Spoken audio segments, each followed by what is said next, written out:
Can we get some actual like theme music going on or something? Or like We should. you know, I want like Can you put Kellen on his trumpet? I'll have Eli play Oh yeah, a Eli. ditty on the violin. Yeah, Eli on the violin. That's what I was looking for. I got the wrong son's name and the wrong Wrong instrument. Over 2.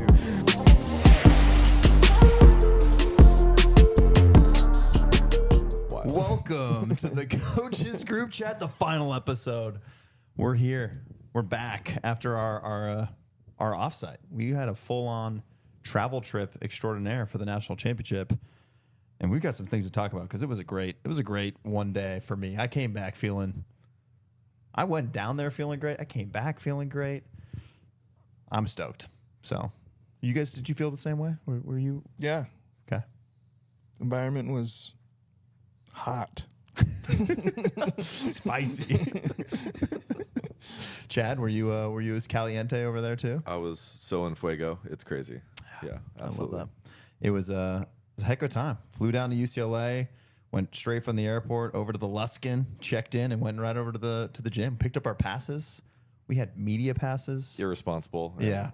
I will not take the NCAA seriously now. My goodness, yeah. The fact that they gave that to us. Shout out to Michael Abbott for getting us those media passes.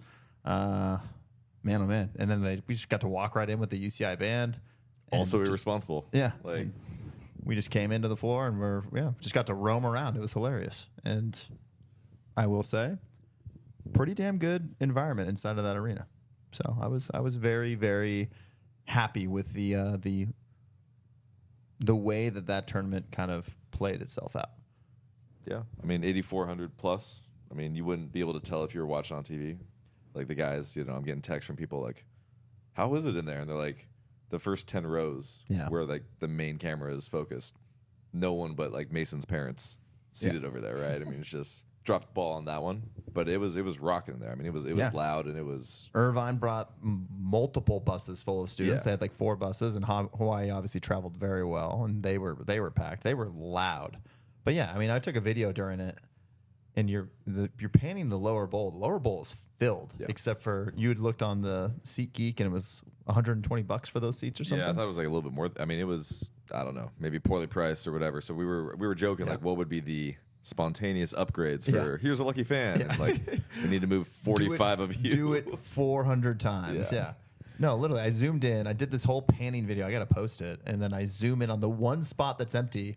Is the only spot that matters, which is where the TV is facing down at the R2 at the table where the benches are, and it just looked empty.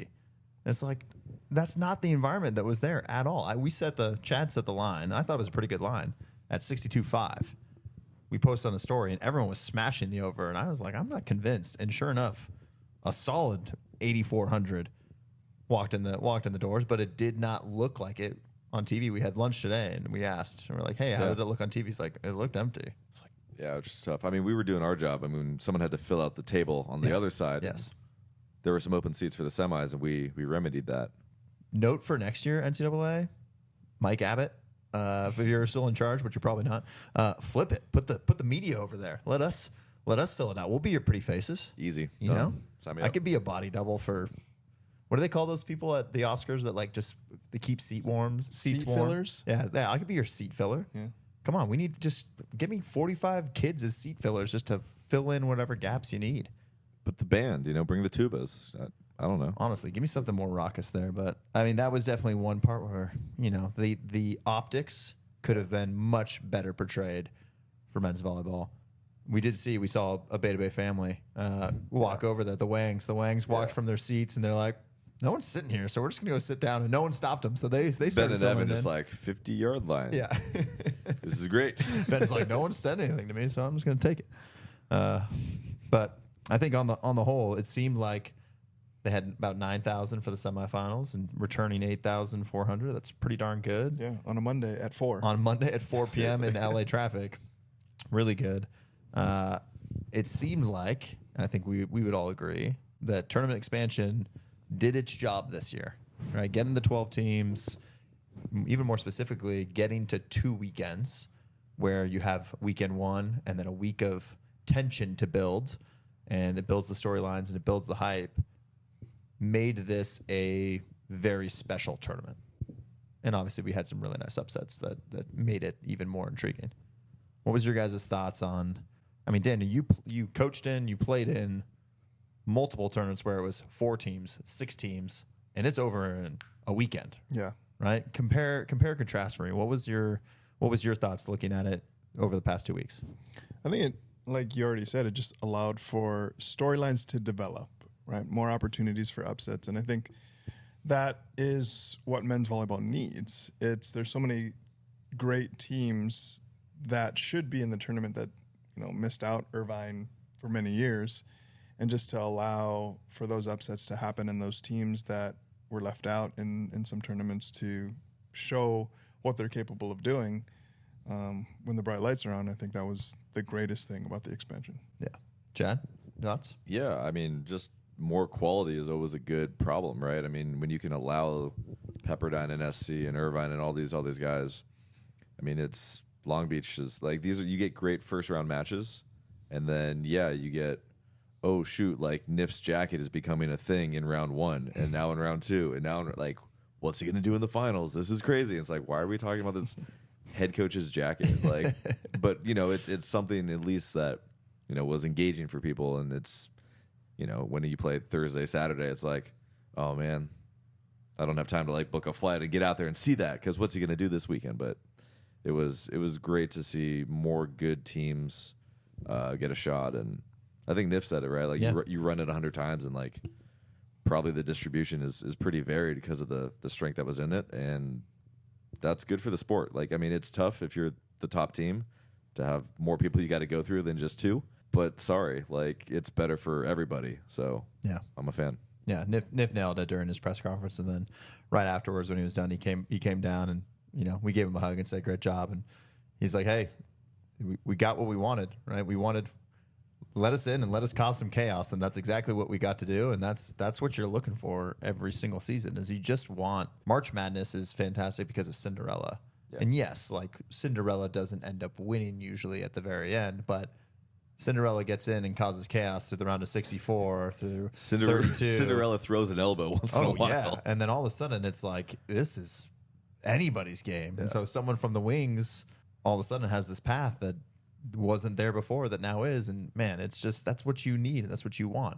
So it was a beautiful mixture of getting to see from the first round through to those basically quarterfinal games, getting some really high quality matches on that first weekend, letting it build, getting to that Final Four. It's everything that we're looking for, and absolutely something that of course we want to see continually growing, hopefully, but continuing moving forward and not taking steps backwards with it. So what was we had some other gripes. Not, maybe gripes is a strong word, but we had some other observations when we were sitting down in our bench area watching the game. One of them being specifically revolving around challenges, which at this tournament has definitely had some controversy surrounding the challenge system. The idea of bringing in a Bolt 6 or something that's a more expensive proposition. I believe, Daniel, you can pitch your idea to the people here of how could we make this more feasible to get the best of the best of the replay systems in place for NCAA men's volleyball and women's volleyball. Yeah, I think we search for sponsors for challenges. This challenge is brought to you by the coaches group chat, and this challenge is brought to you by Dodge Challenger.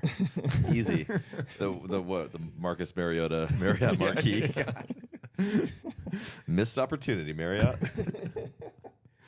But yeah, I mean, that allows you to pay for better systems, but better systems mean shorter amount of time for challenges, but we need it. I mean, I think it's the energy was great in the arena, and the challenges didn't really take anything out of it, but yeah, the kind of the flow, it affects the flow of a game. Yeah. I would say I'll give them credit that they were quick in arena for the national championship, but a part of it seemed like, I forget who was saying it, but there were a couple that were inconclusive, right? They just went inconclusive. Like they must have been on shot clock or something where, hey, TV wise, you've got 30 seconds to figure this thing out. If you can't, inconclusive, move on. And I don't know if that's what the case was, but just taking from the tennises of the world, like you make the replay, and we talked about it last week as well. You make the replay a part of the suspense. Show us what you're seeing, or hey, give us that slow-mo graphic of the ball going down to the line. Is it in? Is it out? And then flip it. Where's the shadow? Literally, like, having watched VNL matches live, like, the crowd is like, you can hear them like, and then like, you know, like, it's a thing. Yeah. And, you know, I think to, like, volleyball world's credit, right? Like, they have tried to make the in-game, the in-venue experience, like, really enticing for the fans. And part of that is like, hey, we're going to show you, we're going to make it fun and all this kind of stuff. And I think in the NCAA, like, I like when it's on TV and they cut to the like the view of the actual challenge system. Yeah. I can't quite make out exactly what's going on, but like the fact that they're thoughtful enough to at least show us, like, no, there's actually a system. It's not like a guy being like, "What do you got? Out? Inconclusive." All right, you know, it's like I would love to see more of that in venue. Obviously, you know, not just because of what happened, you know, in a previous match. But I think it's just healthy for the sport to have some accountability, and it's fun for the fans that are in the gym. I just love seeing Daniel come up with the capitalistic ideas on the coaches group chat. It's usually Chad and I that are spitballing how we can make money off of this. Yeah, I was like, I don't want Bold 6 because then they can't be sponsored by snails. Or like the Jeopardy. It's too fast. The Jeopardy theme song, like it's just not gonna. They're not gonna pitch money at this. Like, well, talking about the experience, we did not watch the live broadcast. Did anyone go back and watch the live broadcast? No.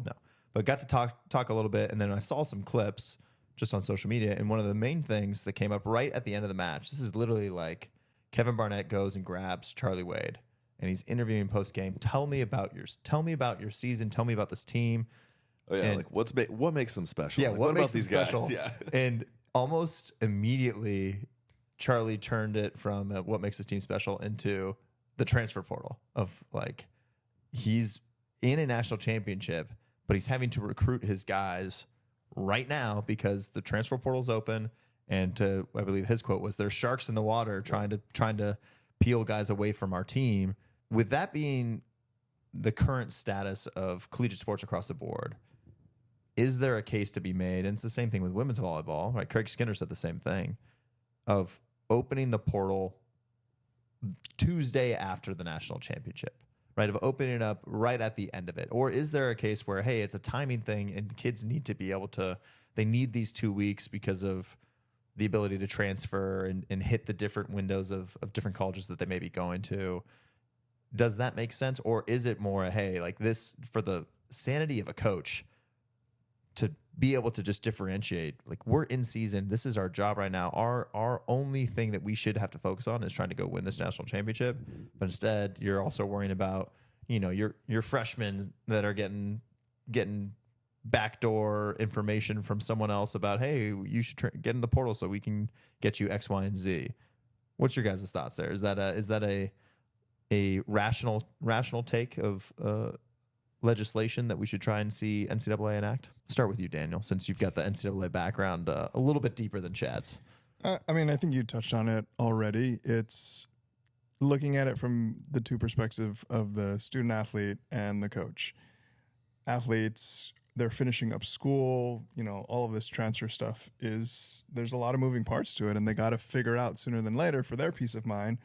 But on the coach's side, same thing. Like, it's their peace of mind having to, you know, do their job on the recruiting side, but stressing about trying to win a national championship. That's just too much on the plate of a coach to have to worry about all those things. And, you know, you're probably thinking conspiracy theories in your head about, you know, there's other coaches in the stands watching my guys right now, you know, and it's from a coach's point of view, that's just too tough and too much for them to handle at that point in time. Is there a degree though where regardless, like some of this stuff just happens, right? Like those Hawaii guys aren't in the portal, but Charlie is talking about the sharks in the water of them, people trying to get them into the portal, right? And so it's not a matter of those kids already being there or being open, I believe.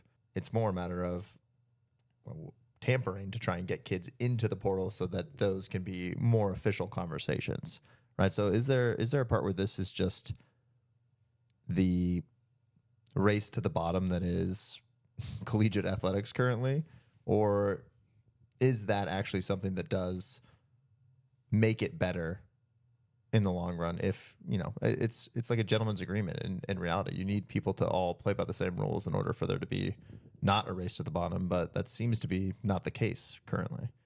Chad, what's your perspective on that? I think it's tough, right? Because the incentives are just not aligned, right? Like, you want the team to do well, right? And you want cohesivity, and you want camaraderie, and you want to be able to enjoy that without worrying about, wait, is my roommate like gonna be here next year? Or like, as a coach, like, is this guy that I'm working with every day, like, am I training him just for somebody else? Like, what's going on here? But if you're the player right now, to be fair, the same as how it works for coaches, you can pick up and go, right? Hey, there's a better offer, there's more money, I need to think about my family, I have to go. Yeah, we haven't historically thought about athletes like this, but it's a really tough balance. And so my guess is, like, these conversations are going to go on, whether you say the window is here or there or whatever. I think it's naive to think that the window being open during the national championship is, going to make or break some of these things. I mean, maybe it brings a little bit more to the forefront, but yeah, I mean, I would love to see it move to after the season formally concludes, when the championship is done. But at the same time, like, I don't think you can kind of cut the head off the snake. This thing's, 3 more heads appear. You can't really whack-a-mole this thing. So unfortunately, yeah, I'd probably agree. It's a little bit race to the bottom right now, which is it's probably not healthy. Yeah. I mean, even if it's just the symbolic gesture of when the season is actually over, so that there is a logical start and stopping point of the portal. But yeah, when you look at collegiate athletics, that is one of the biggest challenges that you are in. And each university is in these different places, right? Stanford, for example, it's very hard to get a transfer in. Yeah. Right. And so you're competing in a very different game. Like, you have to nail your recruiting classes every year of who you're bringing in from a freshman perspective. But then you're still at risk, right? I think Stanford has less of a transfer risk just because of the degree that you're achieving. But yeah, it's a niche kind of thing. But I mean, it's the professionalism just making its way down the funnel, right? I mean, this is the exact same way it works professionally. Guys are playing really hard until they get that contract, and then it's like, well, I don't know, man, I'm going over there next year, so like, why am I going to go super, super hard, maybe get injured and lose that contract or whatever? I don't want to make it sound like people are coin operated on some of this stuff, but like, there's a realism to that of, well, I'm going to work really hard, I'm going to, move up from some JUCO to whatever and make more money. It's permeating from the top down. I mean, and that's kind of the bummer. Yeah. I would say in men's volleyball too, it's not like every school operates like this. There's only a few schools that can really, twist these knobs in these directions of being able to give out true NIL to a men's volleyball program. But there were only a couple in women's, 5-10 years ago too, right? Like, well, I mean, maybe more that were. Hey, I'm doing my part. I'm trying to get Pacific on that NIL train. I'm trying to help my boy Devin out over there. But still, I agree. It's slowly but surely there will be a filter of who wants to play this game. Yeah. Right. And at some point it becomes the table stakes of what you need to be willing to do. And I'm for, don't get me wrong, like, I'm for athletes to have NIL, to get paid, to get their worth. And if someone's willing to pay it, that is your worth. Yeah.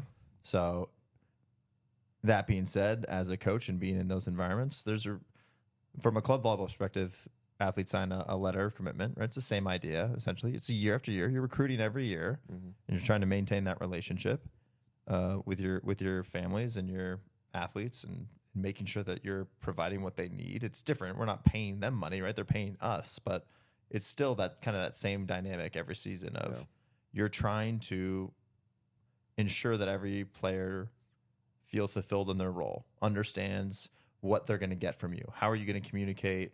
What's the level of organization that they're going to receive? It's not going to be a, for lack of a better word, shit show when they're a part of your program. Yeah.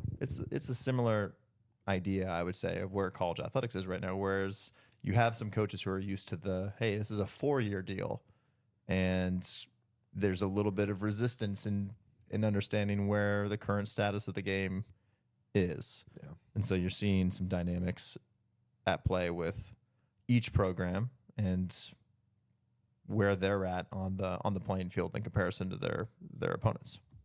All right, I think we hammered that one enough. All right. Hey, congratulations, Hawaii, on winning a national championship. Yeah, sure. I don't think we actually said that, but We should probably throw that in there. I think that's an important piece of a national championship recap. Congratulating the winner. That's true. That's true. Yeah. We only mentioned that they won very, very briefly. Daniel wearing his celebratory apparel. Championship shirt. Yeah. Is that in like commiserating with Lewis that you have that? How did you get that shirt? This is the year that Stanford hosted, and I happened to stumble upon a box of these. And I was like, hey, what if one of these goes when they missing? lost to Loyola in 5? Oh, man. That honestly was one of the best finals I've ever... I was there. I was live at that one. Yeah. That was exciting. That was a really good game. Yeah. Hey, but congratulations, Hawaii. Yeah, congrats. Hey, proud alum. I will say Daniel was getting recognized multiple times by all the Hawaii fans. In at least one of the elevators I was in. Yeah. He was in the elevator, and a nice old auntie was like, "You used to be our setter." And he was like, "Back in the day, yes, I did. Yes, I did." Shout out old auntie. And there was at least like 3 high school friends that came up to Daniel, or high school people that were like, "I played you in high school." Daniel's a Hawaiian celebrity. It's great to see.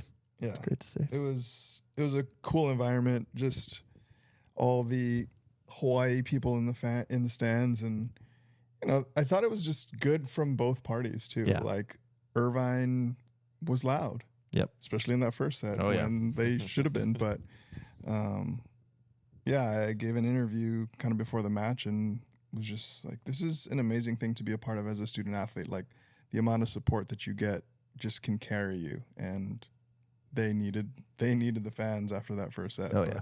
And they brought it. Yeah. They brought it to their credit. And then they stayed well after the match was over to celebrate. It was super cool. I've played at UH, coached at UH. I've seen that environment at Hawaii, but to see it on a travel, right, like at a neutral site, and for all the marbles was very cool to see how both programs supported, but specifically Hawaii just knocked my socks off. They were the send-offs. We walked up and they have the whole alleyway between the hotel. Oh, the vibes are vibing. Oh yeah, it was 2 hours before, 3 hours before. They were ready to go, and it was awesome. That's exactly like that was the excitement you want for a men's volleyball championship. So having Hawaii in it obviously just elevates that even more from an experience standpoint, which was, as you said, Daniel, congratulations to Hawaii on the win, but even more so, congratulations on just creating something really freaking cool. And if you thought that was cool, Vegas.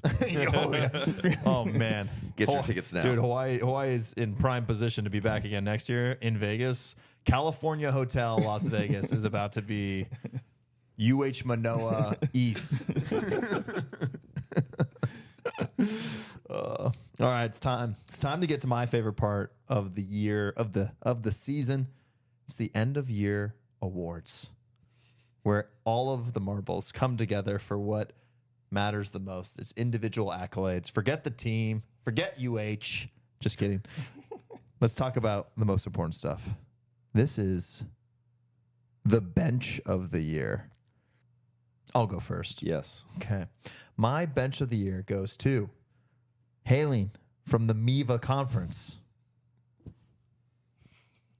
Not Lewis. Lewis, great bench, but not this one. My bench of the year goes to the McKendree Honey Badger Bearcats. They're the inventors of the jumping jack distraction, which is now proliferated club volleyball. It's everywhere. Yeah. Anytime you want to miss serve, you're just seeing kids jumping jacks. I want to be clear. I went to St. Francis hosting Valley Christian. Valley repping the jumping jack. Jumping jacks. All game long, all 5 sets. Yep. That's McKendree. Yeah. McKendree invented, it's not inventing a cheer, but they brought a cheer that's very specific. They've made it happen. And then this year, they just bring good energy from the side. And they had a good team. They weren't as good as last year in comparison, but the vibes remained high. You could see it. And you just got to give a shout to Nikki and her squad in terms of what they're doing over there. So that's my bench of the year. Daniel, let's go to you next. I don't have a bench of the year. Chad. I didn't have a bench of the year either, but then I remember that Finnegan is still on CSUN, and therefore, by default, I mean, CSUN. no other benches getting the Irish jig. Yeah. So, I mean, that's podium. That's a podium finish, straight up. Neil deserves that. He deserves that win. Yeah. That's. I think that's probably 3 years in a row that CSUN's gotten a vote for bench of the year. It's gonna be tough next year. They're gonna get smoked because he's graduating. Yeah. Well, he's got another year of eligibility. He's in the portal. He's in the portal right now. Speaking of Charlie Wade, look out if you need a guy.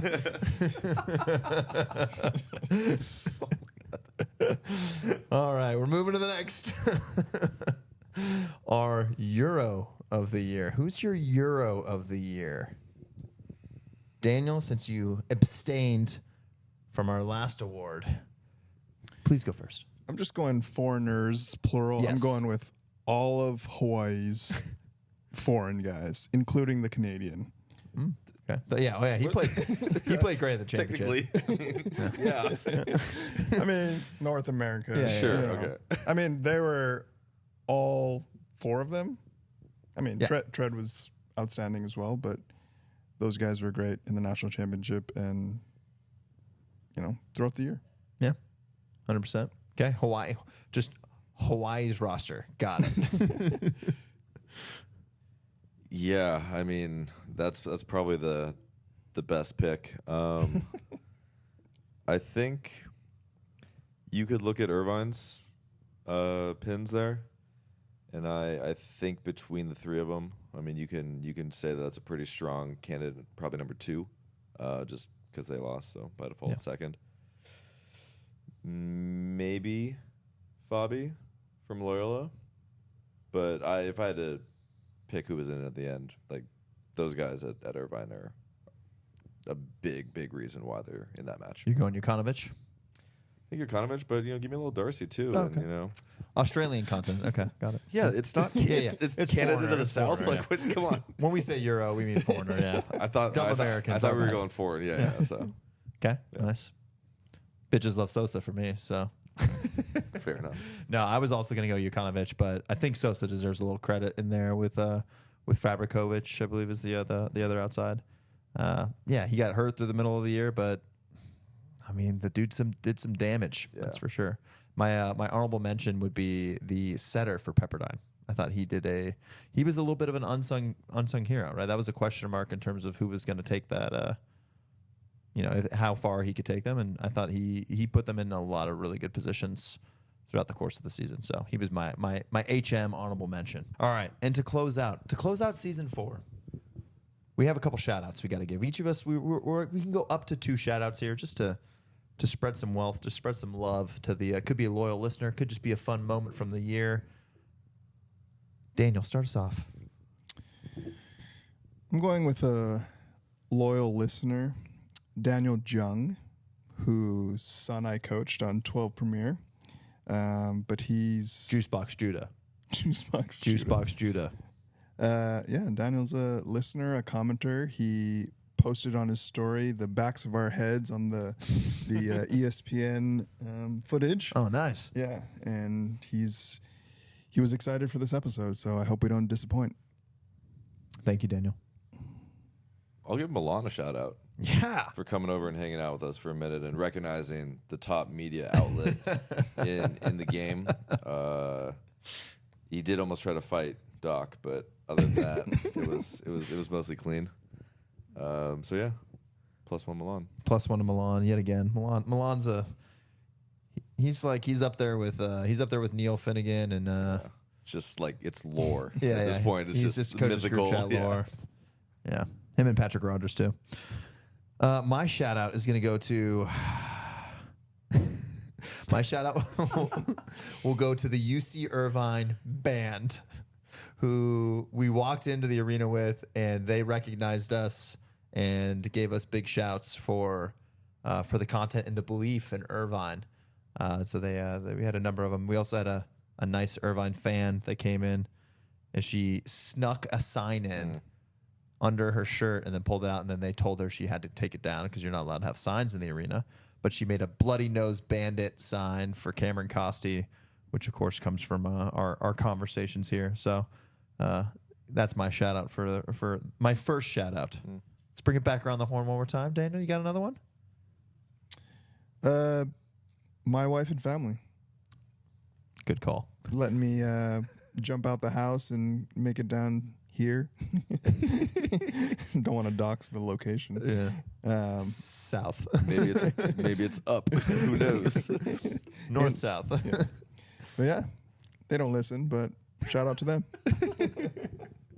What are you talking about? We did a whole Jerome No Mercy Kersey and didn't listen to that one? My goodness. Listen to the clips. I am also going to shout out Ann. Shout out to you, Ann. Nice job. Chad, let's just all double click that and say our significant others and families. As well. I was going to say Ann, and then I forgot I should mention Bobby as well, obviously. No, for me, I think second shout out, random auntie who may or may not have been yelling my name. Someone yelled Chad as we were walking by, and I don't, because the UH assistant coach is also named Chad. So maybe that's my first public appearance, like getting recognized right there. So that's big time for me personally. And I will be living with that until we start this next season. Until we're back again. Thank you, random auntie. Maybe I need to get something real quick for my last shout out. Are you kidding me? You getting a beer? What are you doing? Oh. And my final shout out is going to go to the fur vest guy from Ball State who made this made this matching Beta Bay chain. He has the Ball State chain. Now I have the Beta Bay chain with a little "You Matter" on the back, and he shipped this to me because he's just a home. I was rooting for Ball State. I was hoping I was going to get to see him, but man, watching the footage, he had plenty of airtime. It was him and John Costi were like the two non-athletes that got so much airtime during these the Final Four. So shout out to you, Fur Vest guy. Love you, appreciate you. And thank you all. Let's give if you're watching this, if you're one of the 100 people that watch this podcast that got us media front row seat passes to the national championship game, you made it. You made our season worth it. So we appreciate you. And we'll be back again, better than ever, next season, as long as Ann still lets us.